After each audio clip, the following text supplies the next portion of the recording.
And that's who's on the ice first. Just a terrific result for her in Paris at her second Grand Prix event. She skated at Skate Canada and came in 5th, but that was her non-scoring event. So she did very well in Paris and has an opportunity with a good result here to make it to the Grand Prix final.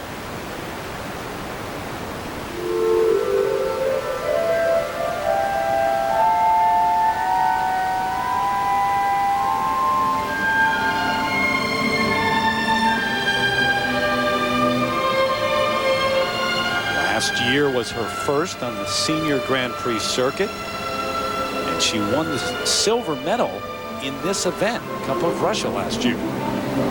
She's setting up for a combination that really helped her in Paris. Whoa.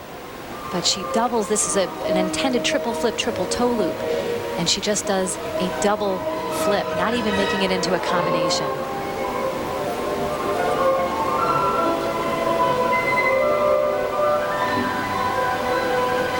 She has great ice coverage and great speed and assertiveness as she goes into this triple Lutz and just singles out.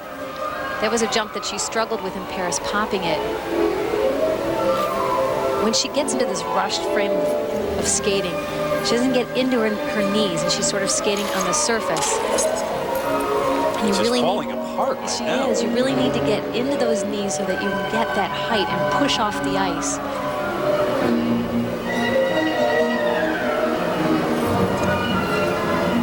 You can see it here in the footwork too, just not getting the edges, just looking a little stiffer.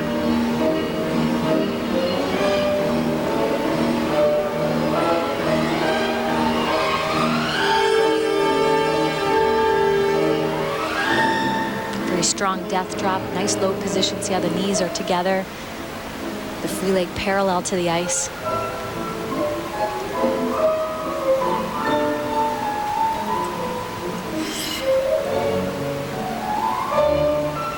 A lot of people talking about Carolina Kostner when speaking of the next Olympic Games. They are, of course, in Torino, Italy, and she is from Italy.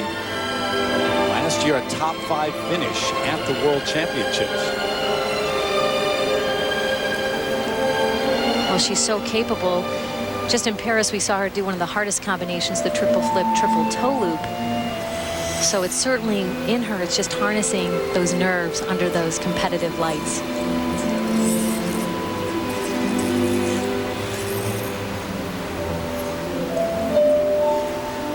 I would imagine when it's young, it's harder to come back from a mistake or two at the beginning of your program. Have the experience to know how to get it back.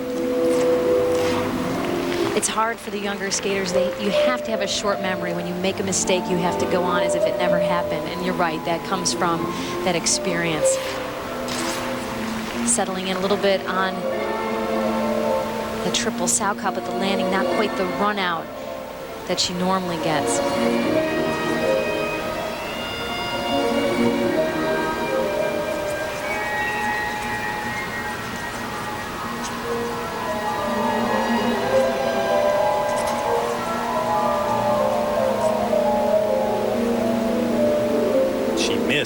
Most of the summer, she was out with a back injury, and it certainly showed at Skate Canada, but not at Grand Prix Paris.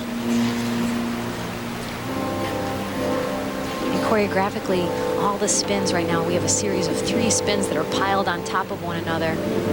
And that can be very effective if the spins are just wildly fast. But if these are nice spins with good positions, but they tire you out too. It's always fun to sort of save a spin to crescendo at the end.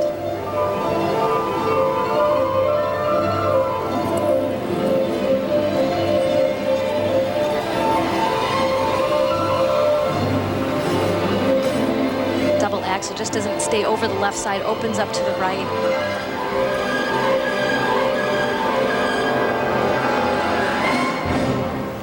It's so funny, this program plays so much differently with all these mistakes, and the choreography just doesn't settle in as well. It doesn't show off with the mistakes. And she knows it too. You can tell by her reaction. Just a golden opportunity for the 17-year-old to make it to the Grand Prix final. Needed a good showing here, though. We'll check her marks when we come back to Moscow. And then it's the hometown kid. She's from right here in this city of 9 million. Irina Slutskaya takes the ice next. Back in the kiss and cry area, Carolina Kostner, who trains about 4 hours from her home in Italy, trains in Germany, and has for some time now. Oberstdorf, second after the short program. Great opportunity to make it to the final, but a very disappointing performance. The free skate total 71.42, 128.92. You can tell by the look on her face that it was just an awful night here in Moscow for her. So her work is done.